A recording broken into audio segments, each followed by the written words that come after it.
De nuevo, los que vais a estar conmigo mañana 5 horas, esto no es como la obra de teatro 5 horas con Mario, pero será algo parecido. Intentaremos, primero, pasarlo bien, segundo, intentar aprender unos de otros, porque de eso se trata, es decir, nadie tiene la vocación de tener absolutamente todo en su cabeza para poder transportarlo, y si mañana tengo que estar 5 horas hablando yo solo, tremendo. Hoy voy a hablar un poco más, pero vamos a participar, ¿no? Cuando hablamos del cliente, ¿qué pensáis? ¿Es importante un cliente o no? Es el que manda, es el rey, es el dueño de la situación. ¿Siempre? Casi siempre, ¿no? Casi siempre. ¿Porque perder un cliente es un drama? Depende. Este es un toque muy gallego. Depende. Bueno, puede ser un drama, puede no serlo, ¿eh? Hay clientes que a veces es casi mejor no tenerlos en el fichero, dependiendo de cómo sean. En cualquier caso, el cliente es un elemento importantísimo. Si quisierais imaginar un cliente súper fantástico para vosotros, ¿qué cualidades tendría? Fijaros la primera palabra que ha salido y que he oído, solvencia, porque un cliente que no paga es un cliente complicado, ¿no? Difícil, ¿no? ¿Qué más cualidades le daríais a ese cliente? ¿Que no? Sea pesado. Bueno, los clientes a veces tienden a serlo, ¿no? Sobre todo cuando tienen algún problema y no se lo acabas de resolver bien, ¿no? ¿Qué más cualidades de ese cliente ideal, fantástico, que quisierais tener siempre a vuestro lado? Que tenga un buen volumen de facturación, que verdaderamente sea importante para ti, y eso va ligado perfectamente al volumen de facturación. ¿Qué más cosas? Que coopere. Y que coopere, ¿cómo lo redondearías todavía mucho más?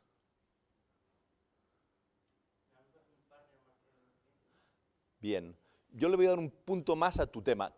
¿La fidelidad os parece importante? ¿El cliente es fiel por autonomasia o tiende a no ser fiel? Por tanto, la fidelidad es importante. Tú comentabas algo. ¿Tu nombre? Patricia. Que te dé feedback. Tanto positivo como negativo, ¿no? ¿Qué te ayuda más? ¿Que te hablen de tus fallos o que te elogien de tus virtudes maravillosas? Se aprende mucho más de los fallos. De los errores aprendes infinitamente más, ¿no? Bueno, vamos a intentar ver si algo ahí. Imagínate, sin duda, una cartera amplia, que además estuviese formado por dispuestos por consumidores, que pudiesen pagar un precio alto por nuestros productos, que no se quejasen nunca, que estuviesen siempre satisfechos, que de alguna manera el mercado sea agradecido, sería perfecto. Esto no es el mundo real. Este es el mundo de la ilusión, porque si despertásemos, ningún cliente es idéntico a otro, es muy complicado clusterizar. Y uno de los puntos claves, sobre todo cuando tienes un gran volumen de clientes, es clusterizar. Es decir, saber poder tratar a ese grupo de clientes con lo que necesitan de una manera paralela y no a todo el mundo igual. El momento de para todo el mundo café, que lo fue y lo hubo, ya pasó. Es decir, cada cliente le gusta ser el protagonista, le gusta ser tratado de forma individualizada, lo más tailor-made posible, es decir, aquello que verdaderamente haga que se sienta bien. Yo recuerdo hace años, cuando tenía más pelo, iba a una peluquería, que la chica que me atendía no era la peluquera, el peluquero era otro. Se sabía el nombre de todos los clientes, nombre y apellido y productos que utilizaban. Era como un ordenador andante en ese momento, es decir, tenía una capacidad micro en su cabeza, porque era así, impresionante. Yo recuerdo que, bueno, yo he vivido en Madrid, en Barcelona, en otros sitios, pero recuerdo que había pasado una temporada bastante importante fuera de Barcelona, que es donde iba esa peluquería, y al cabo de 2 o 3 años volví y me volví a recibir, señor Pascual, tal, no sé qué, no sé, alucinante, ¿no? Bueno, esto no siempre es así, por tanto tenemos que ayudarnos para poder conocer al cliente. ¿Pensáis que conocer al cliente es una virtud de muchas compañías o de pocas? Es curioso, ¿eh? Porque estamos hablando del cliente. Realmente hemos dicho que es muy importante, que es el rey. ¿Y invertimos mucho desde el punto de vista de las compañías en el cliente? En saber lo que necesita, saber lo que le preocupa, saber lo que le gusta, saber por qué nos compra o por qué no nos compra. Hay compañías que sí, pero no tantas compañías. ¿Quién es socio de Iberia Plus? Aquí. Levante la mano. Bastantes, ¿no? ¿Cuántas veces Iberia Plus, aparte del tema de los puntos y de cambiarte la tarjeta en dependencia de cuánto vuelas, cuántas veces se ha dirigido a vosotros para preguntaros qué os gusta de volar en Iberia y de utilizar Iberia? Ninguna. Tienes un programa de fidelización que funciona fenomenalmente bien. En general te envían cómo estás respondiendo en cuanto a puntos, cómo evolucionas, cuántos trayectos tienes, qué ventajas competitivas puedes tener respecto a descuentos en hoteles, etcétera, etcétera, pero verdaderamente no bajan al núcleo de cómo te gusta que ocurran las cosas en un vuelo, ¿no? Y si dijese, ¿habéis tenido alguna experiencia negativa con Iberia? Casi todos. Algo ha pasado. De hecho, mis colegas latinoamericanos, supongo que alguno habrá en la sala, normalmente cuando pueden elegir, no eligen Iberia. ¿Por qué? Porque el trato no es el mismo. ¿Alguien ha volado de forma habitual con otra compañía a la Latinoamérica que no sea nuestra bandera? Avianca, Colombia. LAN Chile es, para mí, the best. O sea, LAN Chile es... ¿Por qué? ¿Por qué pensáis que, bueno, no sé si hiciésemos una encuesta o si todos habéis volado alguna vez con LAN Chile? ¿Por qué LAN Chile en nuestra mente casi...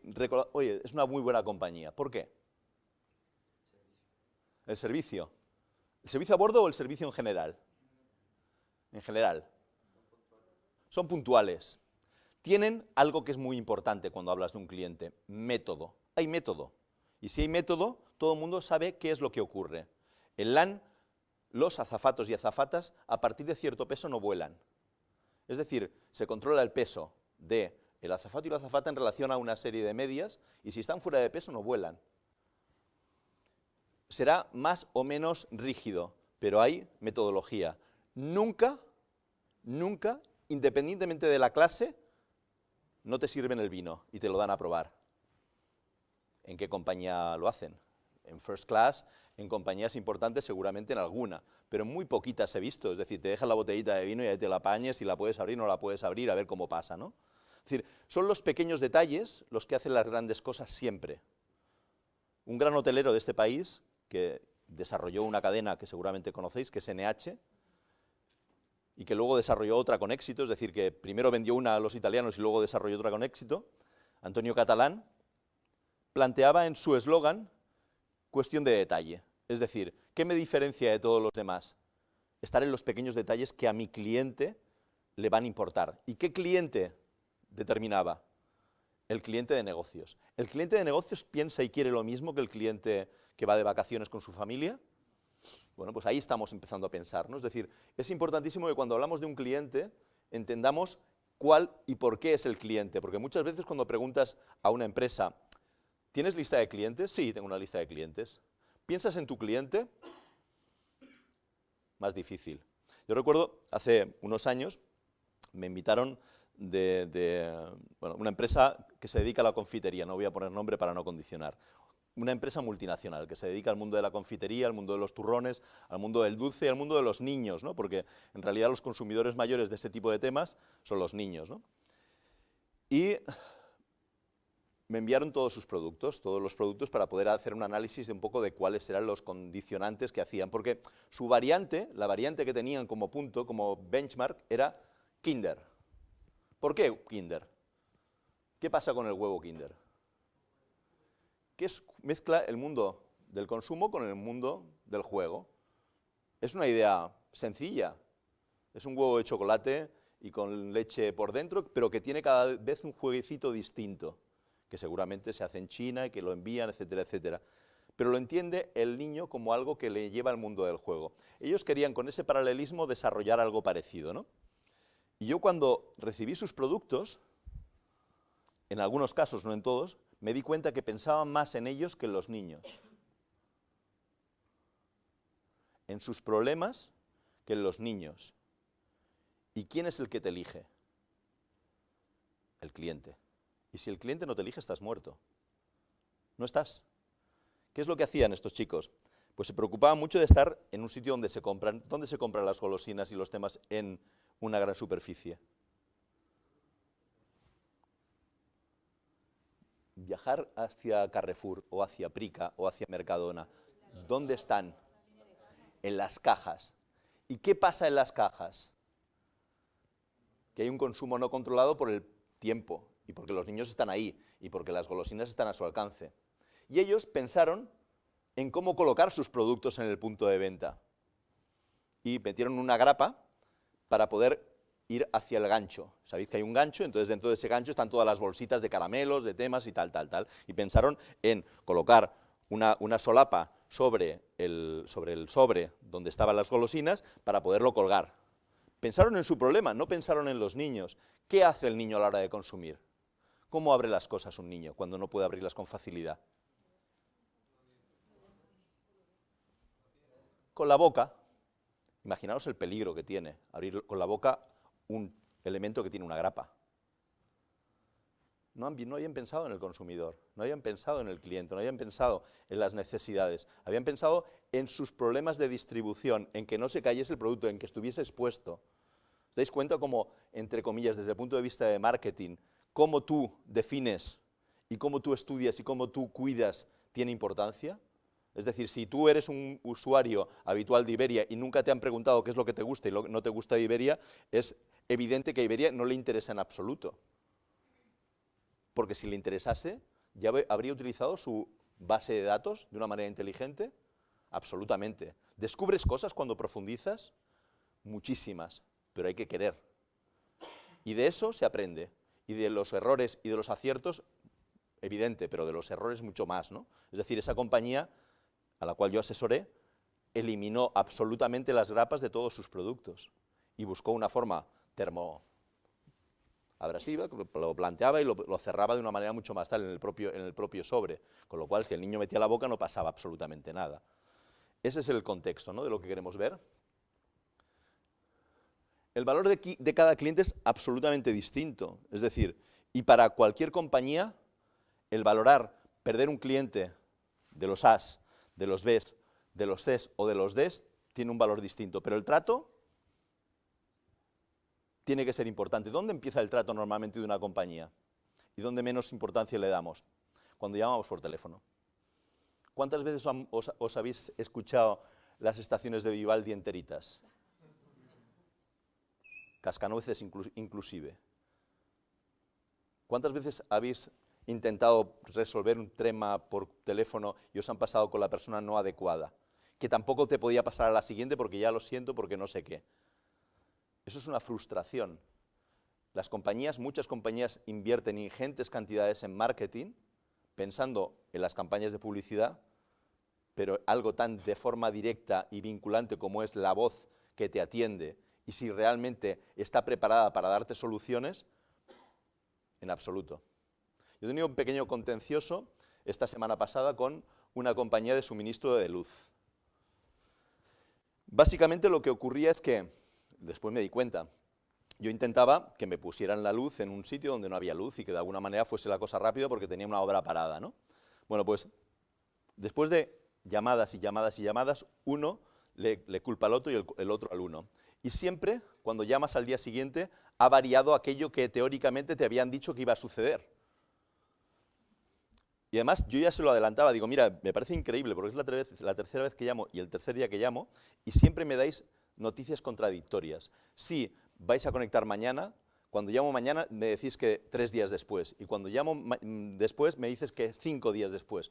Finalmente no me sirve de nada llamar por teléfono porque, entre comillas, no me están valorando como cliente.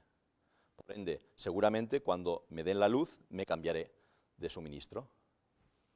Es decir, ese es el contexto, ¿no? El poder, las experiencias, o sea, el cliente se mueve en un contexto en el cual la experiencia positiva o negativa se determina por muchas y infalibles cosas.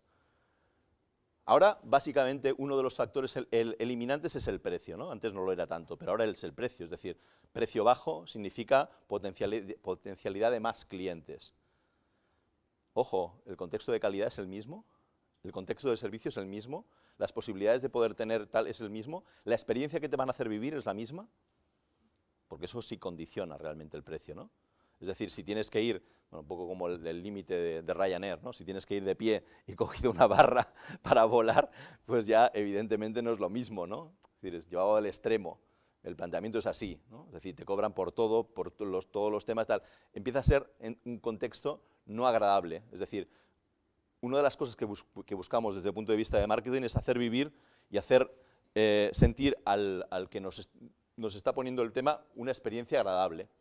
Y desde luego, pensar en cada público es pensar en cosas diferentes. Por eso ponía el ejemplo directo de esta compañía de confitería, porque cuando estéis en una compañía tenéis que poneros las gafas del cliente, para intentar ver a través de sus ojos. Si no ves a través de sus ojos qué es lo que ocurre, seguramente estarás tomando decisiones comprometidas para tu compañía, a corto, a medio o a largo, me da igual. Por tanto, ese es el punto primero. Cuando yo recomiendo a alguien verdaderamente ponte las gafas del cliente, es porque es importante que tú veas y visualices cómo y de qué manera. Es decir, las operaciones, ¿no? Es decir, bueno, en el contexto de hábitos está clarísimo, es decir, el público juvenil pide cosas distintas que los adultos jóvenes o que las personas mayores. Adaptar eso es importante. Nosotros trabajamos, lo ha comentado antes José Luis, yo trabajo en el mundo de la farmacia, en el mundo de la cosmética, que es un mundo hedonista, donde de alguna manera alguien busca retrasar su envejecimiento, por ejemplo, ¿no? Estamos trabajando en un contexto muy diferencial, en el cual estudiamos a través de la saliva individual de cada una de las personas que confía en nosotros, cuál va a ser su envejecimiento a futuro y cuáles son los rangos en 7 parámetros que van a tener más envejecimiento que la media de su población y de su tema. Es decir, se estudia el ADN y a través del ADN sacamos conclusiones de si esa persona va a tener más proclividad a tener manchas, si esa persona va a tener más proclividad a tener arrugas, si esa persona va a tener más proclividad a tener un déficit de vitaminas en su piel. Entonces, intentamos actuar ad hoc, es decir, en vez de hacer cremas estándar o planteamientos estándar, hacemos cosas a la medida de cada una de las personas, ¿no? Eso evidentemente tiene un contexto diferencial, pero nos estamos preocupando específicamente de un diagnóstico uno por uno de cada uno de nuestros clientes. Para llegar a ese tipo de tema, tienes que intentar satisfacer esas necesidades. Y entonces sí que puedes llegar a ese punto. No se lo puede permitir todo el mundo teóricamente, porque el análisis genómico es un poco como el contexto de los móviles, ¿no? No sé si os acordáis, o tenéis memoria histórica, son muy jóvenes, los primeros móviles que salieron en el mundo, ¿no? Que era una maleta prácticamente con unos elementos que costaban muchísimo dinero y que solamente se podían permitir las empresas y muy poquita gente más, ¿no? Y eran unos móviles relativamente, la portabilidad no era el fuerte, ¿eh? Porque tenías que llevarlo como si fuese una bolsa con una especie de tal. Entonces, bueno, de ahí para pasar a un contexto como el que tenemos ahora, ha habido un periodo, ¿no? Y de alguna forma se está planteando que esa necesidad no cubierta, que era interrelacionarse, y que ahora cualquiera, es decir, yo tengo 2 hijas, una de 22 años y otra de 17, son absolutamente digitales. Es evidente que las generaciones marcan ese tipo, y sin embargo mi madre, que sigue utilizando el teléfono, utiliza muy poquitas funciones y solamente una y otra. Es decir, preocuparse por los targets es importante. Las necesidades que tiene mi hija de 22 años, que maneja sin mirar y a una velocidad impresionante que yo no podré llegar jamás en mi vida, seguro, no es la misma que la que tiene mi madre, que tiene 77 años, y que de alguna forma lo que quiere es que el robito del color rojo y el color verde esté muy claro para dónde apaga y dónde acierta, y no le plantees ni fotos ni historias, ¿de acuerdo? Es decir, ese es el contexto de poder mirar al cliente. ¿Qué necesidades tiene mi target? ¿Cuáles son y de qué manera las puedo satisfacer mejor? ¿Cómo me adapto? Y al final eso se traduce todo en pasta, en dinero. Es decir, si realmente merece la pena o no, ¿no? La red ha hecho cambiar absolutamente todo. Estamos ante un consumidor más o menos informado que en el pasado. Infinitamente más informado. Que se permite poner en tela de juicio el diagnóstico de un médico. Satanás. Esto es impensable hace 20 años. Por eso la figura del médico, o sea, el contexto de la figura del médico, ha bajado en picado.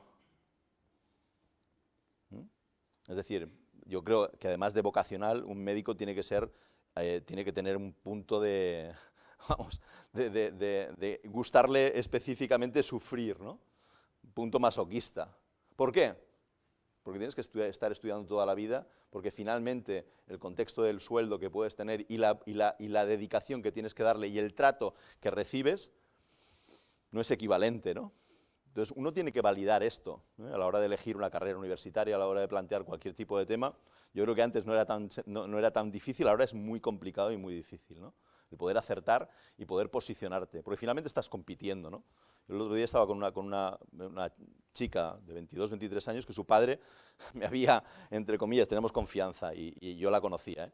Pero de alguna manera me encolomó la posibilidad de poderla orientar desde el punto de vista profesional, porque ella estaba más preocupada en que tenía un novio marino mercante, y que estaba mucho más polarizada hacia lo que el marino mercante le iba marcando, que es, no, me voy a ir a Ibiza, no sé qué, no sé cuánto, que a su propia carrera. Ella era especialista en biotecnología y además en neurociencia, ¿no? Entonces el planteamiento es, has de elegir.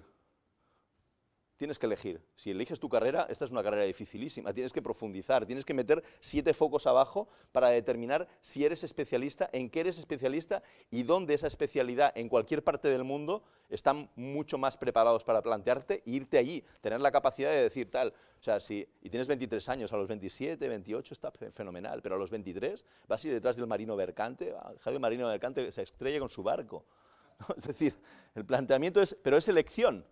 Entonces, en ese punto sí que es importante a la hora de plantear qué es lo que quieres, cuál es el determinante, ¿no? Y eso es lo que verdaderamente los clientes valoran. Tenemos algo importantísimo. Cuando entramos en un contexto de empresa, el cliente interno es tanto más importante que el externo. Y estamos en épocas en las cuales el cliente interno se cuida poco. ¿Por qué? Sueldos bajos, jornadas intensivas, planteamientos, si no lo quieres tú, tengo una lista impresionante aquí que van a querer tu experiencia, eres una privilegiado o privilegiada por estar viviendo este tipo de tema, presión, presión, presión, presión.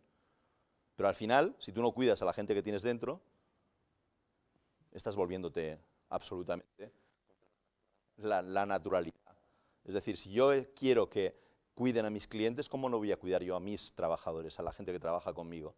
Si ellos no se sienten a gusto y cómodos y el clima directo de la compañía favorece el emprendimiento, ¿cómo voy a pedirles que verdaderamente se preocupen de los clientes y de las necesidades y de lo que tiene? Muy difícil, ¿no? Los consumidores opinan. Nosotros teníamos, bueno, en el momento que trabajé en ISDIN, teníamos un producto que seguramente alguno habrá utilizado en su juventud, que es la isotretinoína, el Rocutan, para hacerlo en tema, ¿no? Y el Rocutan es un gran producto cuando tienes acné, y sobre todo cuando tienes 15, 16, 17 años y tienes la cara poblada de granos y que de alguna manera quieres relacionarte y ese tipo de tema tal, entonces eso preocupa a la adolescencia, ¿no?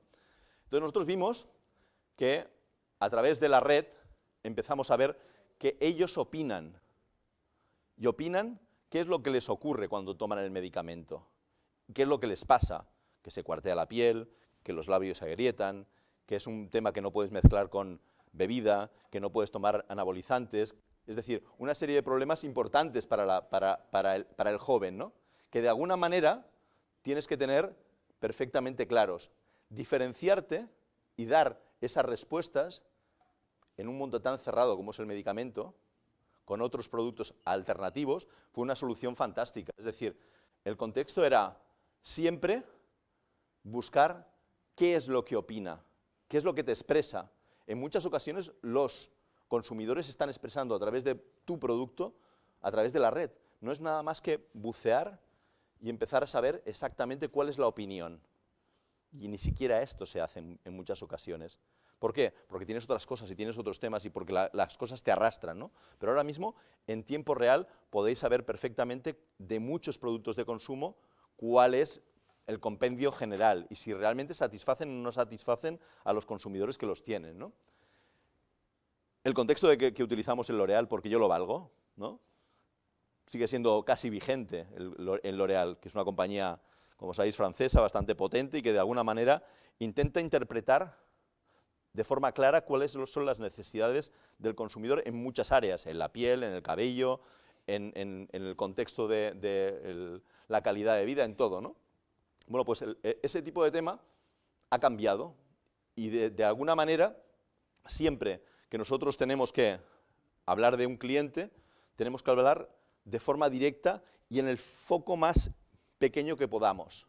A veces para muchas compañías, sobre todo que se dedican a grandes temas, hay pocos clientes. Es más fácil y más sencillo. Es decir, si trabajas con una compañía como Telefónica, una compañía como Endesa o como Iberdrola, pues es más complicado porque hay diferenciación brutal. ¿Se puede trabajar el concepto cliente en compañías como esta? Evidentemente. ¿Se trabaja bien? A veces sí, a veces no. Yo me acuerdo, bueno, también como experiencia directa, la primera vez que pisé Lima, capital del Perú, llegué en un momento crítico. Telefónica había tomado el control del operador local de telefonía móvil, Movistar. ¿Hay algún peruano?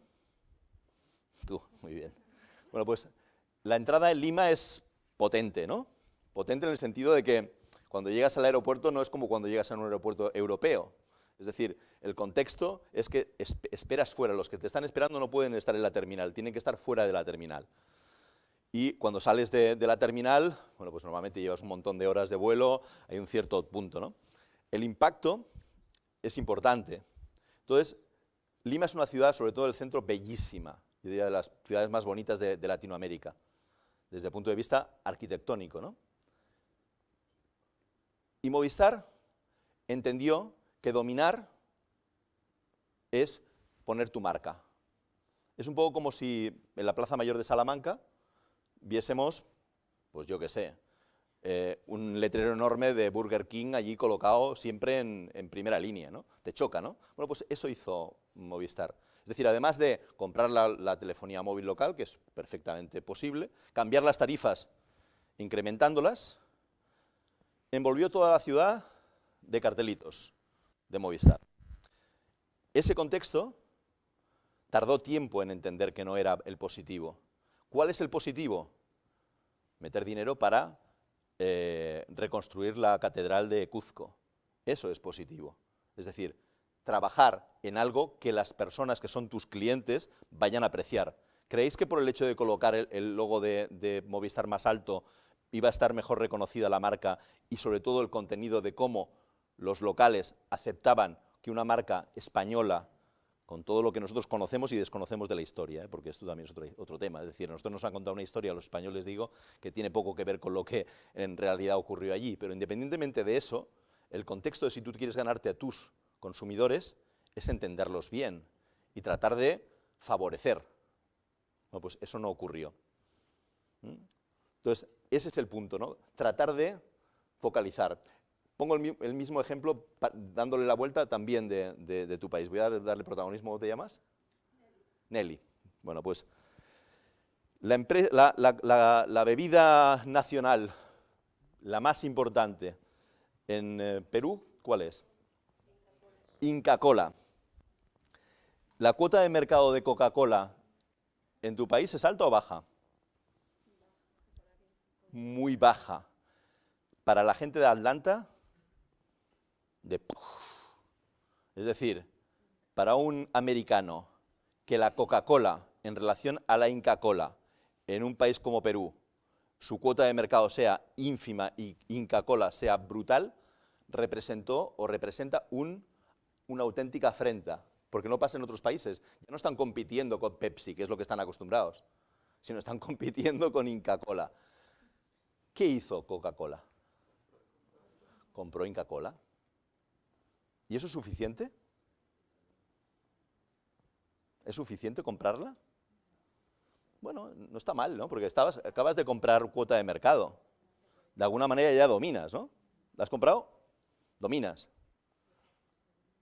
Es una forma de entrar. ¿Qué haces? Ellos no la eliminaron. La han potenciado y han ganado cuota de mercado. Coca-Cola está mucho más representada que antes de que Coca-Cola comprase Inca Kola. Pero nunca podrá. ¿Por qué? Porque está muy arraigado dentro, tal, porque se entienden los cubatas, por decirlo de alguna manera, con color amarillo. Y a nadie le choca de que sea color amarillo, cuando todos estamos acostumbrados a ver la Coca-Cola en su color original, ¿no? Entonces, todo eso tiene que ver con el consumo, todo eso tiene que ver con lo que elige el consumidor, con lo que elige el cliente, con aquello que verdaderamente es importante. Ocurrió con el mismo tema de Coca-Cola, un contexto un poco distinto. Meca-Cola, ¿a alguien le suena? Meca-Cola. Pues ocurrió, es un tema real. Meca-Cola. ¿A qué suena Meca-Cola? A la Meca, a consumo musulmán. En Francia, en todas las tiendas de árabes, etcétera, etcétera, Meca-Cola empieza a tomar auge y potencia. Y empiezan a entrar, como hay demanda, ¿qué es lo que hace cuando hay demanda una gran superficie? La tiene. O sea, si me la piden, la tengo que tener, ¿no? ¿Y qué pasa con eso? Es decir, estamos planteando el contexto religioso.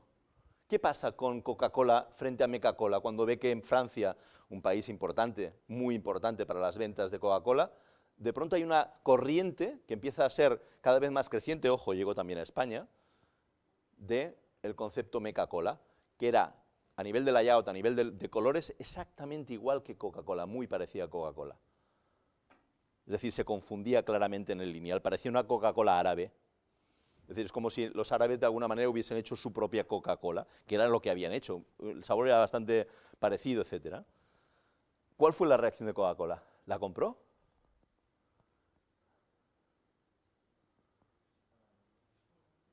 ¿La compró? El mismo caso que en Perú, la compró y entonces empezó a controlarla, ¿no? ¿Hizo eso o no? Estás a punto de lanzarte, va. No lo sabes. ¿Está a la venta? Primera pregunta, ¿está a la venta? ¿Tiene precio? ¿Todo tiene precio? ¿O no tiene precio? Todo tiene precio. ¿Quién piensa que todo tiene precio? Oh, tampoco parece tan mayoritario. O sea que todo no tiene precio, ¿no? ¿Pensáis? Meca-Cola no está en venta para Coca-Cola. ¿Por qué? Porque justamente representa todo aquello que no quieren. O sea, lo que quieren es tener una alternativa árabe a la Coca-Cola. ¿Podría tener potencia este chute o no? Estamos hablando solamente de Francia ahora, pero ¿y se extiende a todos los países árabes?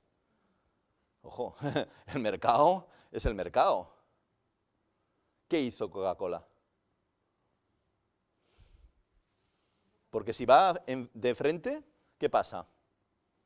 Nos atacan. Ojo que nos atacan. Si intenta coleguear, peor. Si intenta comprar, no está a la venta. Y siguen chutando.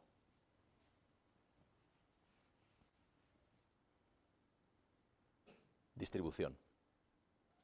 Clic, clic, clic.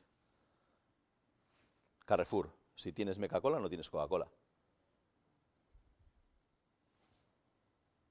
¿Se puede hacer? Según el Tribunal de la Competencia, no.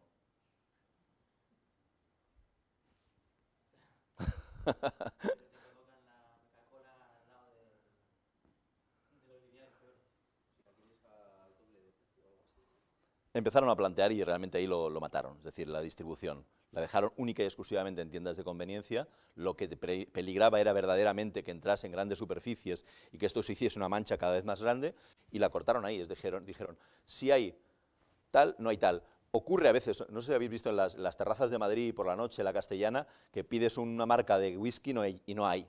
O sea, solamente tenemos JB. ¿Por qué ocurre? Porque hay muchas marcas, no, porque es que me ha pagado la terraza. Y por tanto aquí solamente se bebe whisky JB. Bueno, pues un poco lo mismo, ese mismo tipo de concepto, ¿no? Es decir, oye, si tú vas a dar, ¿con qué te juegas más? ¿Con la Meca-Cola, que es un tema incipiente que está tirando, o con la Coca-Cola, que es absolutamente brutal? Y no te afecta solamente en Francia, es que te meto un palo que te sales de medio. Entonces Carrefour entendió el mensaje. Ojo, en Carrefour hay halals, etcétera, es decir, puedes comprar cualquier tipo de alimento musulmán sin ningún problema, árabe. Pero, ojo con Coca-Cola, la Meca-Cola no. No existe. O sea, ahora mismo desapareció. Desde el punto de vista ético, no es, o sea, está monopolizando y no está permitiendo una libre competencia. Correcto, pero el tema es, al final, la gran superficie, igual que te limita con el tema de los precios, te puede limitar con esto, decir, oye, mira, sí, pero tal, ¿por qué? Porque me estoy jugando gran parte de mi beneficio y gran parte de mi facturación. Es decir, el contexto de la fuerza en la distribución es muy importante. a la hora de tener tu producto o no tener tu producto. Hay productos que vas a buscarlo y no los encuentras en ningún sitio prácticamente. ¿Por qué? Porque tienen un contexto de distribución relativamente corta. Y eso es fuerza, es decir, cuando distribuye Coca-Cola, distribuye de forma capilar. Pepsi y Coca-Cola aquí. Cuota de mercado de Pepsi en España. Estados Unidos. Ojo.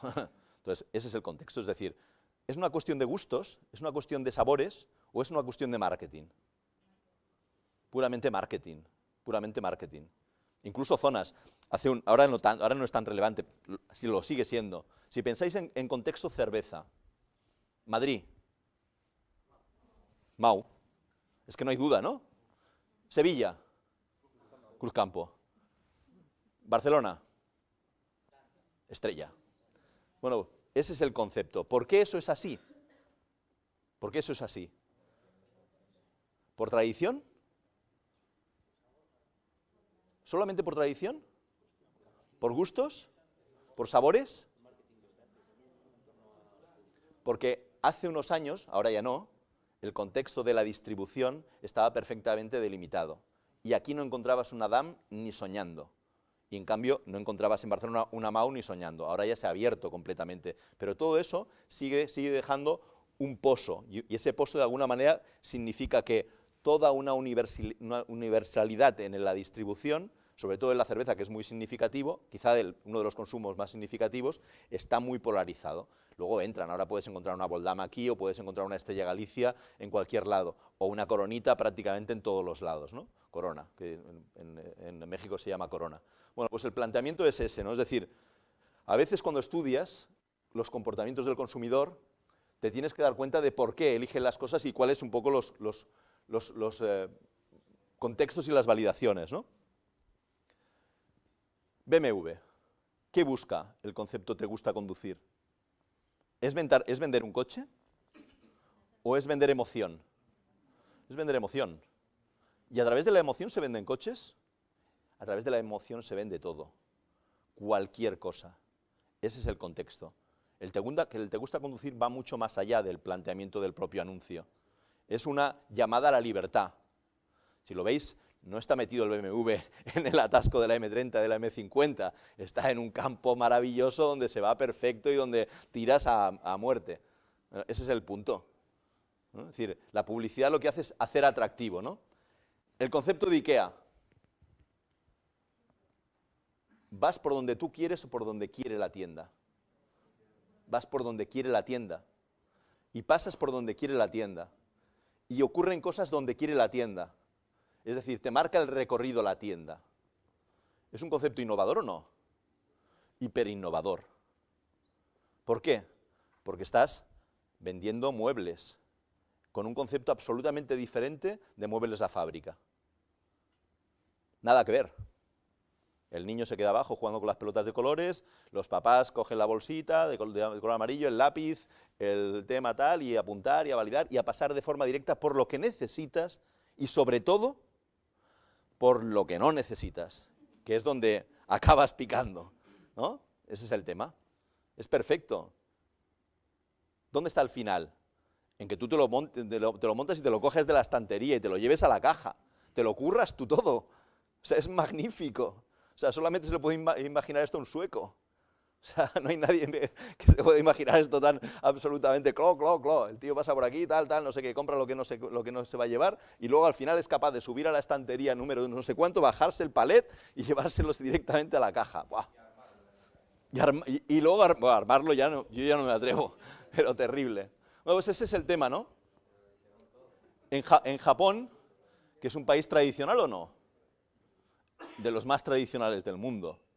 Bueno, pues intentaron recrear las casas fuera, es decir, tenían tantas dificultades para poder vender sus muebles allí que intentaron recrear las casas fuera, es decir, como si fuesen pistas de pádel.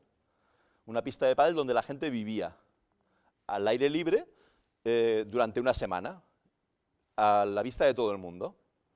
Dormían, desayunaban, comían, etcétera. Es decir, para tratar de atraer el consumo, recreaban lo que es la vida. Bueno, es decir, la imaginación desde el punto de vista de marketing no termina nunca. Empieza todos los días desde el punto de vista de algo maravilloso que es la mente, ¿no? O sea, si todo estuviese ya escrito, no habrían películas, no habría nada, es decir, todo sería absolutamente repetitivo, ¿no? Afortunadamente no lo es, y en el mundo del marketing, en el mundo de la publicidad, en el mundo del cliente tampoco. Yo tenía un sabio director comercial que decía que lo primero delante de un cliente es pintar. Decía, ¿cómo pintar? Sí, pintar un cuadro. Es decir, para que un cliente te haga caso, lo primero que tienes que hacer es una serie de elogios y una serie de temas que él pintaba, es como pintar un cuadro. Entonces, si el cuadro le interesa al cliente, lo va a comprar. Es decir, un poco entrar de forma directa y plantear. Hola, ¿cómo te llamas? Miguel, hola Miguel, encantado. Oye, mira, es que te vengo a vender no sé qué, no sé cuándo. Claro, es un poco brusco, ¿no? Pero el planteamiento de decir, oye, te queda fenomenal, lo de la capucha, clavado tú. Y además combina perfecto con los vaqueros porque el color, tal, no sé qué. Ese es el elogio. A partir de ahí tienes al cliente más próximo y a partir de ahí comienza la secuencia. ¿De acuerdo? Es decir, el contexto de, igual que dices, oye, mira, has cambiado la decoración. Hay gente maravillosa en ese tipo de tema. Es decir, yo lo llamo, entre comillas, los toreros de salón. Torean de maravilla en ese punto hasta que tienen que entrar y empezar a vender. Pero ese preámbulo, para un vendedor, es absolutamente clave. Si no lo haces, seguramente, cao. Porque generalmente tu cliente ya tiene de todo. O sea, estamos en un elemento de saturación tan brutal que tiene de todo. O sea, antes los productos americanos, los que venían con una sofisticación mayor, se vendían realmente muy bien, ¿no? O sea, antes se planteaba, yo un dicho decía, el buen paño en arca se vende. ¿Qué quiere decir? Que no hacía falta ni siquiera sacarlo del arcón, ya estaba vendido. Ahora no, ahora hay que sacarlo, abrirlo, plantear los colores, colocar la fibra, es decir, hay que hacer muchísimas cosas. Por tanto, los preámbulos son importantes. El ponerte y plantear qué es lo que va a querer escuchar y cómo decirlo y en qué momento, ¿no? Y saber dar el paso adelante y el paso atrás. Eso es todos los puntos claves, ¿no? Al final, cuando tienes gente, por eso enlazo un pelín, ¿no? Cuando tienes gente que está por ti y cuando tú tienes delante a la gente, es un momento maravilloso para un product manager. Product manager, papá de la criatura siempre, en cualquier tipo de sector, ¿eh? Es decir, dentro del marketing, y mañana con los que estén conmigo, mañana lo dibujaremos muy bien, el product manager es esencial para poder trabajar en marketing. ¿Por qué? Porque tiene que entender mucho mejor que nadie cómo y de qué manera vender su producto. Y porque tiene que saber transmitir a todas las personas que tienen delante que eso es lo más importante que tienen que hacer el lunes cuando salgan a vender. Y eso es un arte, no está escrito en ningún libro, no se puede transmitir de ninguna manera, es una cuestión directa, ¿no? Luego tenía un product manager trabajando en L'Oréal, que era catalán, un product manager catalán, se llama Carlos. Y yo estaba sentado y estaba haciendo una presentación, trabajábamos en L'Oréal, ahora creo que ya no está en el ámbito de L'Oréal, una línea que se llama Flocaril, una línea francesa de Bain de Bouche, de colutorios, cepillos, pastas de dientes, etc. Y habíamos diseñado un enorme, le llamamos Mazinger Z, porque era un enorme expositor de metacrilato donde venían todos los productos juntos para estar en la farmacia. Y un expositor que estaba aquí, imaginároslo, tapado con una manta clásica de estas que se ponen en los hoteles, tipo como esto, parecido a este, de fieltro, que tapaba un poco para que el product manager vendiese la historia y tal y cual, y en el último momento, pues, levantase y tal. Y yo estaba sentado, ¿cómo te llamas? Julián. Más o menos en la posición de Julián, me pongo siempre en la parte de delante, y el product manager estaba vendiendo a todo el resto, había unas 150 personas, todo el mundo interesado, tal, no sé qué, él vendiendo un poco tal, y vamos a tener la posibilidad de tener todo agrupado, tal, no sé qué. Y en un momento dado, él cogió y ya se fue para hacer el gesto, ¿no? Y yo supe en un segundo que iba a pasar algo malo, pero no pude avisarle, ya fue imposible. O sea, una intuición, que se llama, ¿no? Tuve la intuición de que algo malo iba a ocurrir. Entonces, él con la excitación de estar aquí en el escenario, de la adrenalina que te sube, que está el tío potente presentando, coge y estira, ¡bum!, y se le engancha la manta al pico de arriba del Mazinger Z y hace toda la estructura. ¡Bum! ¡Pum! Todos los líquidos, los cepillos, o sea, todo en el suelo. Aquí un silencio apabullante. Yo no sabía dónde mirar, pero es que lo había intuido, lo había visualizado antes de que pasase y no me pude validar. Es decir, hay gente que tiene estrella y gente que nace estrellada. Entonces, es importante saber a quién pones contigo. Porque si eliges mal y pones al que se estrella, se va a estrellar siempre. Siempre va a estar Murphy con él a su lado para poder decir que se va a caer la tostada por el lado de la mantequilla y de la mermelada. Esto ocurre. Entonces, este tío era muy bueno trabajando, pero ojo, porque siempre ocurrían cosas a su alrededor, macho. Era como aquel que se funde la bombilla, se funde lo otro, de pronto tal, la cámara no funciona, el micro no va. Entonces, bueno, pues ese tipo de elementos son importantes. Hay que poner a la gente donde puede plantear y donde hay peligro, ojo, porque si metes ahí donde hay peligro pueden ocurrir cosas, ¿no? Piratería, bueno, si nos vamos al planteamiento de la piratería mundial, donde más se piratea es aquí. Siempre, de toda la vida. ¿Por qué? Bueno, pues porque finalmente el contexto es ese, es decir, es fácil bajar cualquier tipo de elemento y cualquier tipo de canción. ¿Qué es lo que ocurre cuando cambia un sector? ¿Os acordáis de la máquina Polaroid? Antes de la Polaroid, ¿sabéis qué había o no? Ni idea, ¿no? ¿Qué pasaba con las fotos? De pronto aparecían. Bueno, había unos sitios de revelado. O sea, tú hacías la primera comunión, llevabas las fotos de la primera comunión en un carrete de Kodak, ¿lo dejabas cuánto tiempo? Una semana. Una semana. Y luego, finalmente, recibías el sobre con tus fotos. Que la mitad, exacto, una torcida, la otra no. O sea que, ¿os dais cuenta cómo evolucionan las cosas? ¿Cómo es la inmediatez? ¿De qué manera funciona? ¿Qué pasa? ¿Quién se acuerda de Kodak hoy? ¿Se ha podido reciclar Kodak? ¿Qué pasa con Nokia? ¿Dónde está Nokia ya?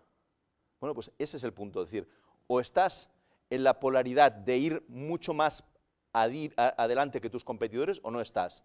¿Sabéis cuánta gente trabaja el concepto que yo he dicho antes de la genómica a través de la saliva en el mundo? 3 compañías, una española, 2 canadienses y punto finito. ¿Cuántas lo trabajarán dentro de 2 años? Seguramente 15 o 20, 50. Ya no será negocio. Ese es el punto. Es decir, o sabes eso y tus curvas de rentabilidad y de captación de profit son realmente potentes o no vas a estar. Eso es lo que ocurre, de alguna manera. ¿Cómo ganan los cantantes dinero ahora mismo? A través de los bolos, a través de las promociones, a través de estrujarse, a través de viajar. Antes, los discos, ¿cómo se vendían? El single y el maxi LP. Todavía tendréis alguno que se vende, son como tal, ¿no? Es decir, lógico. Entonces, en ese punto es perecedero y eso ya no vale nada, no tiene ningún valor. El contexto es la actuación, el memorable, ir con tus amigos, beber unas cervezas, estar ahí, ese es el contexto, ha cambiado, ahí es donde está. Por eso es importantísimo que siempre tengamos en la recámara dispuestos a preparar y a plantear algo más. ¿Qué hago más y mejor que mis competidores? ¿Qué ofrezco a ese cliente que quiere experiencias, que va a buscar siempre un diferencial?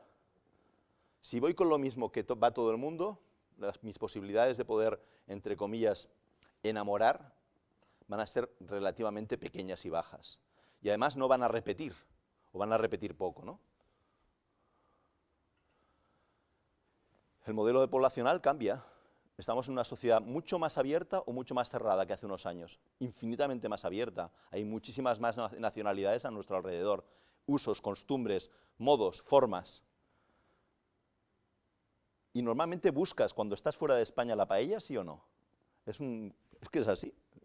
O sea, quieres comer una paella en Alemania. Joder, macho, en Alemania comerás salchichas, pero no busques una paella. Cuando vas a Londres, ¿no? En Londres, bueno, ya sabes, el fish and chips está muy bien, pero si buscas el bar español para comer, que es lo que hacen los pues ese es el tema. Por tanto, la forma y el satisfacer a tu población y conseguir que estén contigo da posibilidades. ¿Por qué los pakistaníes tienen éxito con sus negocios? ¿Creéis que solamente porque están 24 horas abiertos? Barato, otro condicionante, algo más. Hemos dicho tiempo y money. ¿Hay algo más en una tienda de pakistaní que está abierta a las 24 horas? Variedad de producto. ¿Servicio? Jo. Bueno, vive ahí, ¿no? Es que vive ahí. Entonces el planteamiento es, cada uno tiene que saber qué es lo que vende. Y cómo lo vende. Y a quién se dirige. Y cuáles son los productos. ¿Qué productos pensáis que venden más? Bebidas y consumos directos. El pan, la leche, aquello que de pronto no puede fallar en una casa, ¿no? Bien, ese es el punto, ¿no? Es decir, saber cómo y de qué manera determinar. ¿Tienen buena prensa en general? ¿Les importa la buena prensa? Ese es el punto, es decir, saber exactamente cuál es el contexto. En Carrefour, en Eroski, etcétera, ya matan, ya tienen forma, tal, tienen un apartado específico pues, para lo que comentábamos antes de consumo musulmán, ¿no? Y que los productos y los pollos y los conejos estén matados pues mirando a la Meca y perfectamente ordenados en cuanto a su forma y en cuanto a sus cortes. Bueno, esto es adecuarse. ¿Por qué? Porque hay una creciente población musulmana que busca esos productos y si no los encuentra ahí irán a las tiendas pequeñas de su comunidad. Entonces Carrefour, que no es idiota, sabe, Carrefour, Eroski, etcétera, sabe que no puede perder ese mercado, que tiene que ser susceptible de poder captar ese mercado. Bankinter, segmentación. ¿Te hace sentir un buen cliente, Bankinter? Está dirigido por una mujer. ¿Eso cambia o no? Vamos a entrar un poco en polémica, ¿no? El hecho de que Bankinter, un gran banco, esté dirigido por una mujer, ¿tiene algún tipo de lectura o no? No debería tenerla, pero ¿la tiene? ¿Cuál? ¿La que guarda? ¿El qué? La pasta. La pasta. El País Vasco seguro, ¿eh? País Vasco seguro. No sé si aquí tanto tal. Bueno, no debería tener mucho que ver, pero de alguna forma lo que sí han entendido es que para todo el mundo café no puede ser y que tiene clientes muy diferenciados y trata de diferenciar esos clientes ¿cómo?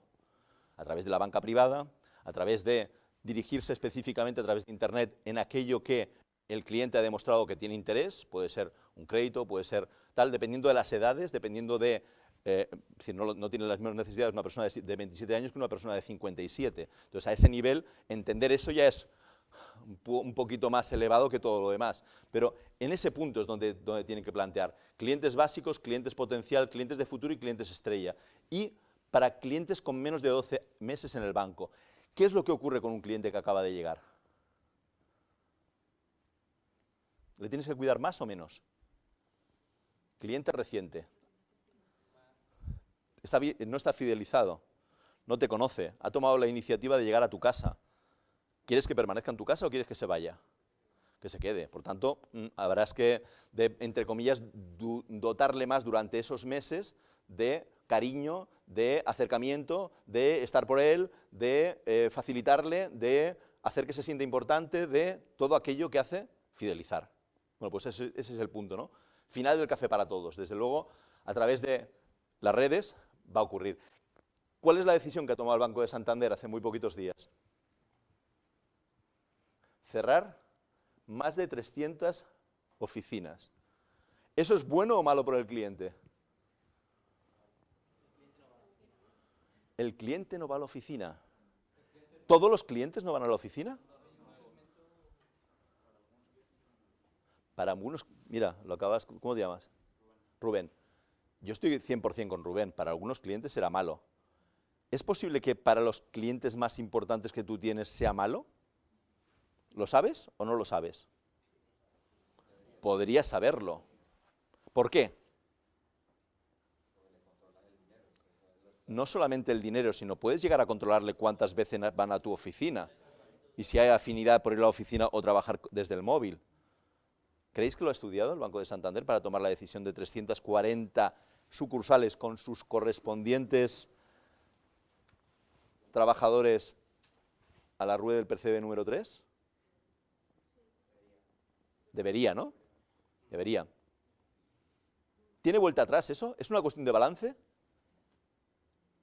¿Es una cuestión económica, quiero decir? ¿O es una cuestión práctica? De que no, como que todo el mundo ahora quiere a través del teléfono y el móvil es el que funciona, ¿para qué voy a tener estructura, no? ¿Es más barato o no? O sea, económicamente tiene que ver esto.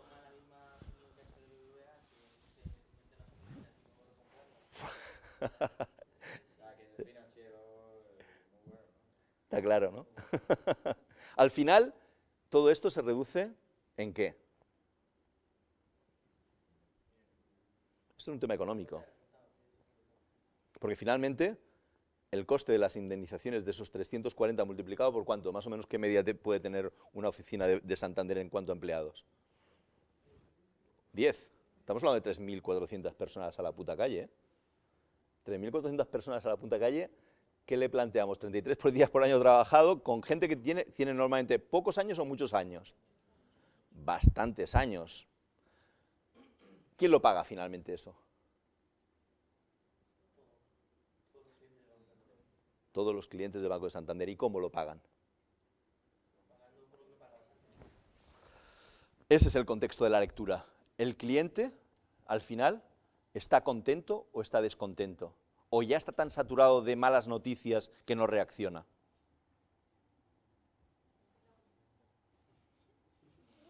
Es eso. Al final tienes que preguntarte, ¿puede aprovechar tu competencia ese tipo de tema de forma inteligente? ¿Podría? Pues ahí es donde está el contexto. Yo siempre tengo que estar absolutamente encima de lo que hace mi competidor y tratar de buscar la vuelta a eso que es una decisión de mix. Han tomado la decisión de dar. ¿Podría serlo el hecho de facilitar a toda la gente que ha perdido ese vínculo directo, que en muchos casos pensar en el abuelito que tiene pasta y que va con la cartilla para que para la pensión? ¿Dónde va? A la oficina central del tal, o sea, tiene que irse de Fuenlabrada al Paseo de la Castellana. Claro, ese es el tema. O sea, al final, el contexto es cómo y de qué manera revierte el servicio en que tu cliente esté contento o no, y si lo mides. O sea, en marketing, una de las cosas que tenemos es que todo se puede medir. El tema es que lo quieras hacer o no. O sea, hay mucha gente que no mide nada. Entonces, claro, si no mides nada, todo va bien. Hipotéticamente, ¿no? Entonces ese es el punto y el rango, ¿no? ¿Cuándo, cómo y de qué manera haces las cosas, ¿no? Como decía, mirar con los ojos del cliente es una virtud que si solamente en el contexto de las 2 horas que vamos a estar juntos, eso queda en vuestra mente, poneros las gafas del cliente cuando no entendáis algo, yo ya me doy por súper satisfecho, porque verdaderamente eso es lo que no se hace generalmente. Poner las gafas del cliente, saber qué es lo que pasa, tratar de ocurrir. Y los ojos de nuestros clientes nos dicen todo. Y la fidelidad, o sea, nos preguntan, ¿por qué van bien unas empresas y otras van mal dentro del mismo sector, con las mismas circunstancias y con parecidos clientes? Porque, ojo, hay gente que lo hace bien. Y hay gente que verdaderamente se preocupa y se ocupa, las dos cosas, de sus clientes. Y se ocupa y se preocupa de manera positiva para sus ventas y para su evolución y para sus temas. Y toma decisiones favoreciendo. Esa es la diferencia.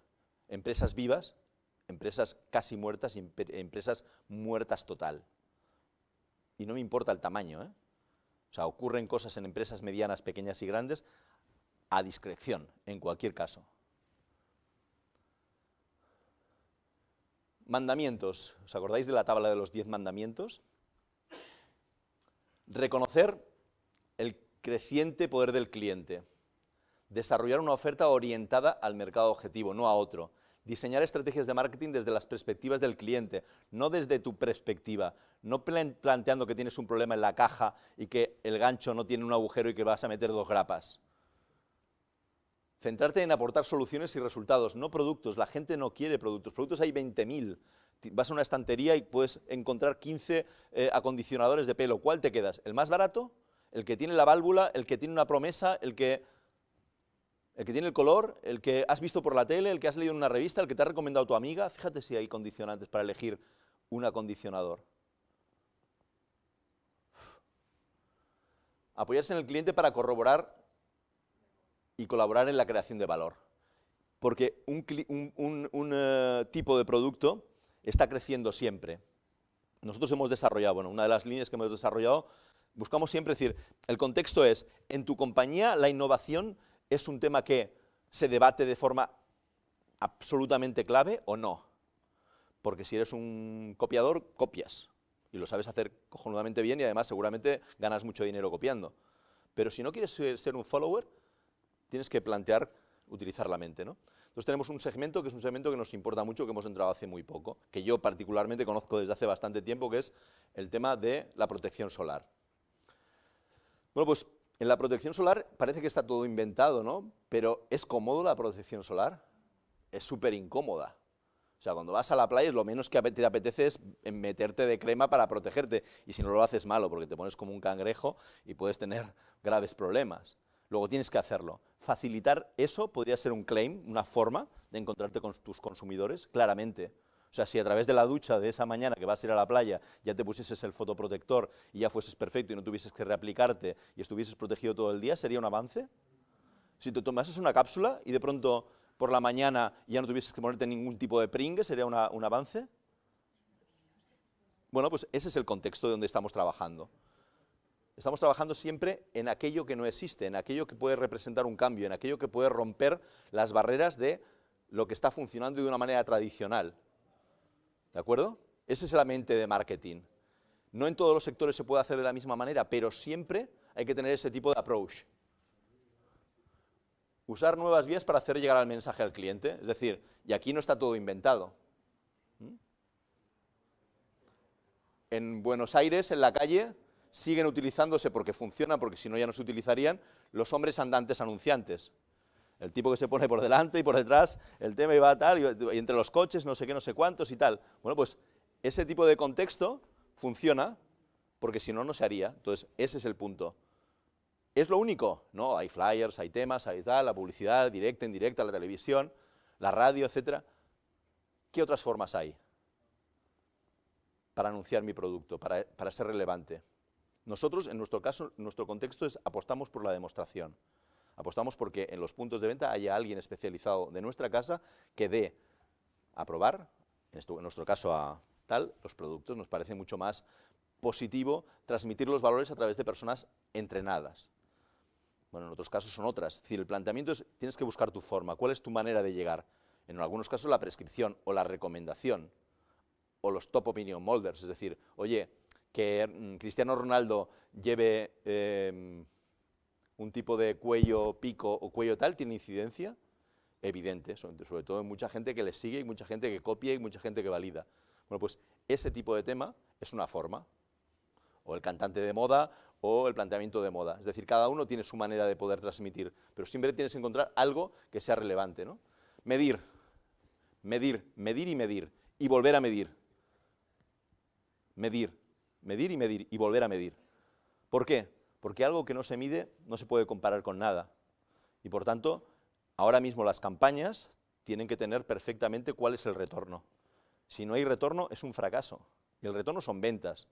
El retorno es personas que han visto ese anuncio y que han entendido el mensaje que tú quieres validar. Y no siempre se entienden los mensajes, ¿eh? Yo siempre hablo, bueno, hemos comenzado hablando del error, voy a hablar de un error cometido por mí como responsable. No era yo de forma directa, pero era responsable. Hay un producto que se utiliza, que seguramente las chicas lo conocerán, o alguna de las chicas, que se utiliza para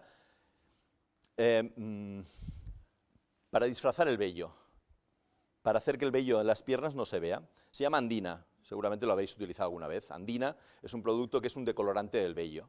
Entonces lo que haces no te tienes que depilar, sino que lo que haces es colocarte dos productos que tienes que hacer de química, mezclar los productos como si fuese tal, y al final tienes una pasta que te aplicas de forma directa sobre las piernas y se decolora el vello.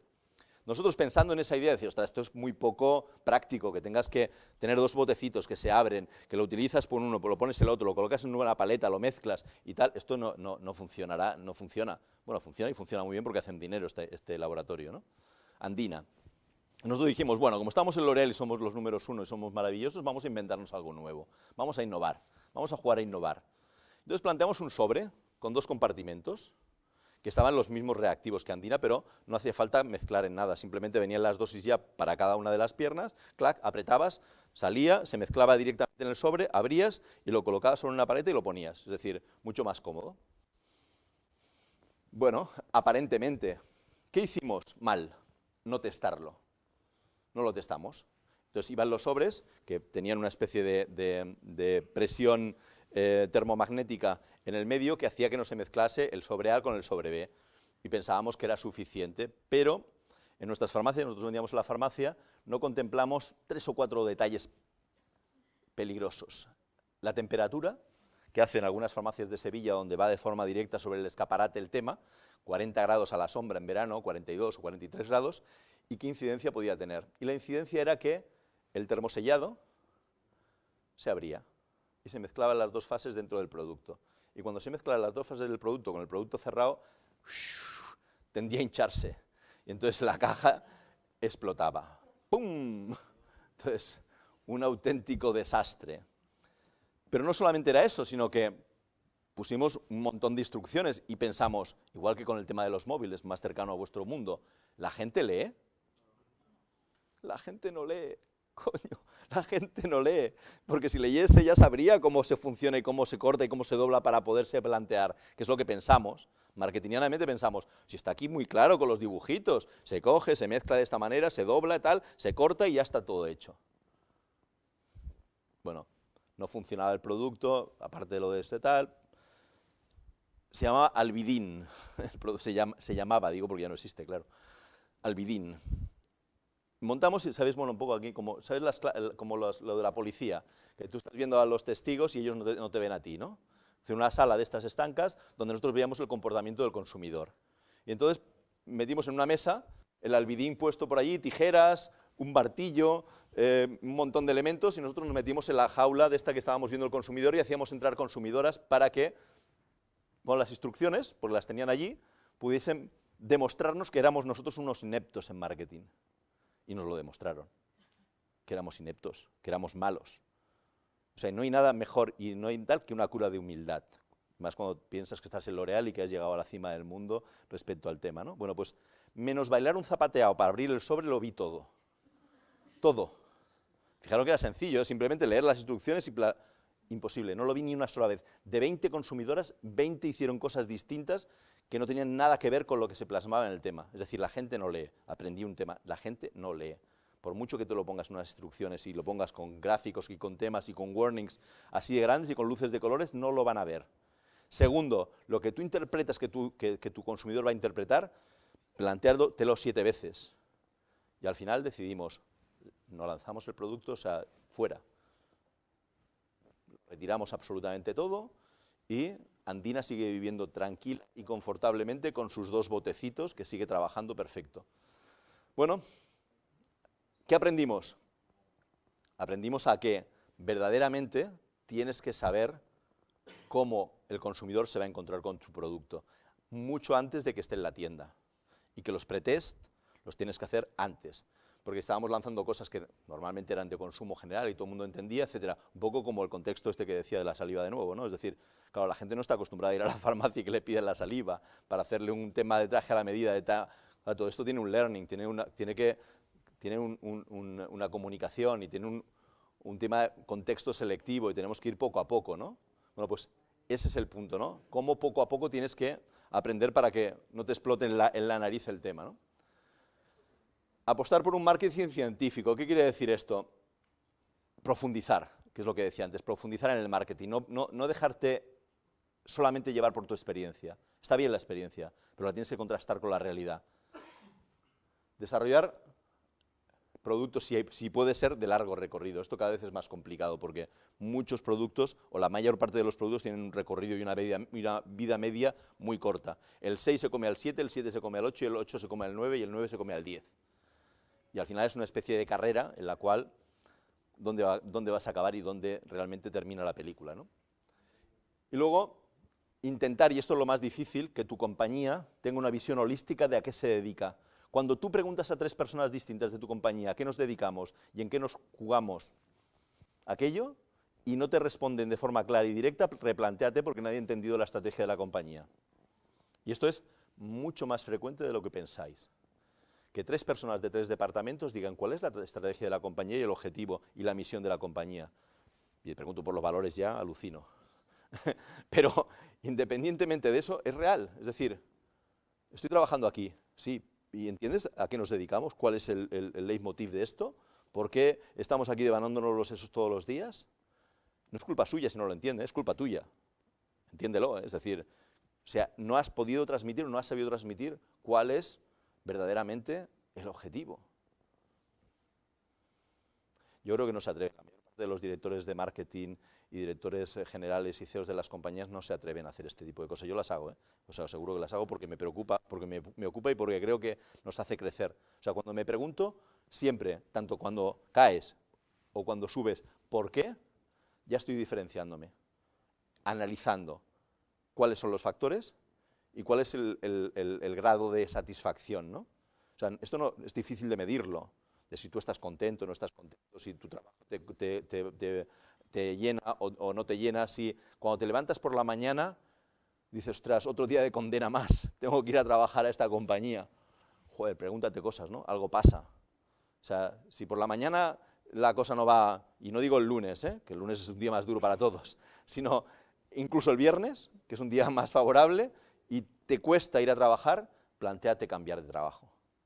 Plantéate que no estás en el sitio donde teóricamente tienes que estar, porque la vida es tan sumamente corta, tan difícil y tan llena de complicaciones, que si no disfrutas trabajando, que es normalmente lo que hacemos una gran parte de nuestra vida, nos guste o no, es duro, ¿eh? Es un planteamiento mental. Tenemos muy poquito tiempo. Vamos a plantear, hay un tema que yo quiero que veáis y tal, hacer un pequeño ejercicio con vosotros y vosotros conmigo. ¿Hay alguna pregunta que ha quedado así en la nebulosa? ¿Que queréis preguntar? ¿Vamos a la experiencia? Os voy a pedir que cerréis los ojos. Simplemente que cerréis los ojos y que escuchéis. Y luego interpretaremos cosas juntos. Si nos recreas y nos pones algo musical.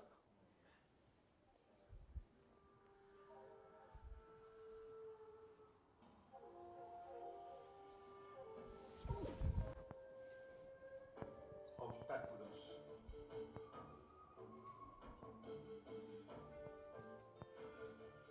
Voy andando por un sendero. Dejo que mis pies me lleven.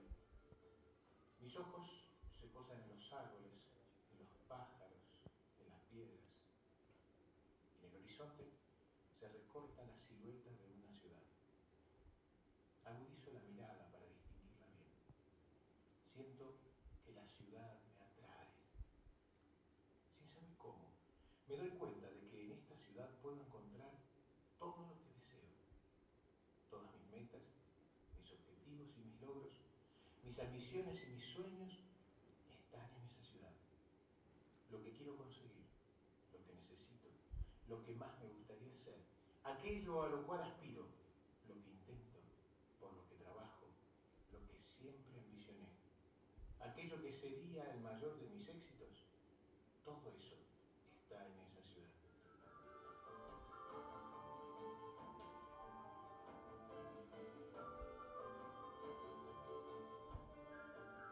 Sin dudar, empiezo a caminar hacia ella. A poco de andar, el sendero se hace cuesta arriba. Siento que me canso un poco más, pero no importa. Sigo. Diviso una sombra negra más adelante en el camino. Al acercarme, veo que una enorme zanja impide mi paso. Temo. Dudo. Me enoja que mi meta no pueda conseguirse fácilmente. De todas maneras, decido saltar la zanja. Retrocedo, tomo impulso y salto. Consigo pasarla. Me repongo. Sigo caminando. Unos metros más adelante aparece otra zanja. Vuelvo a tomar carrera y también la salto. Corro hacia la ciudad. El camino parece despejado. De pronto me sorprende un abismo que detiene mi camino. Me detengo. Imposible saltarlo.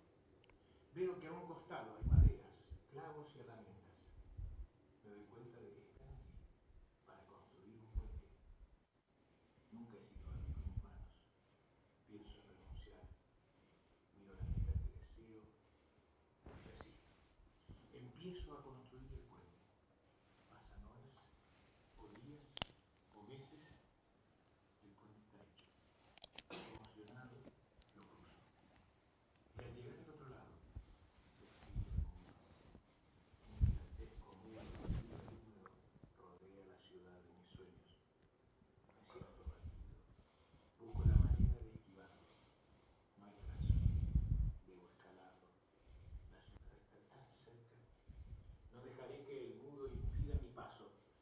pongo a trepar. Descanso unos minutos. Tomo aire. De pronto veo a un costado del camino un niño que me mira como si me conociera. Me sonríe con complicidad. Me recuerda a mí mismo cuando era niño. Quizás por eso me animo a expresar en voz alta mi queja. ¿Por qué tantos obstáculos entre mi objetivo y yo? ¿Por qué? El niño se encoge de hombros y me contesta. ¿Me lo preguntas a mí? Los obstáculos no estaban antes de que tú llegaras. Los obstáculos los trajiste tú.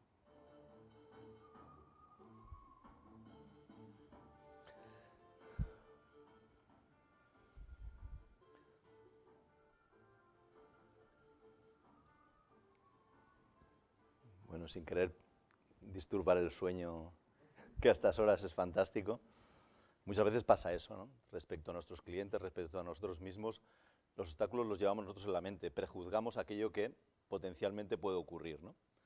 Para mí ha sido un placer compartir este tiempo con vosotros y bueno, particularmente he aprendido mucho, siempre aprendo y creo que es el punto clave que tiene que acompañaros, ¿no? Sobre todo a todos los que de alguna manera estáis apostando en algo que tenga que ver con marketing, ¿no? Aprender, aprender, aprender y sobre todo pensar y poneros las super gafas del cliente. Muchísimas gracias. Merci.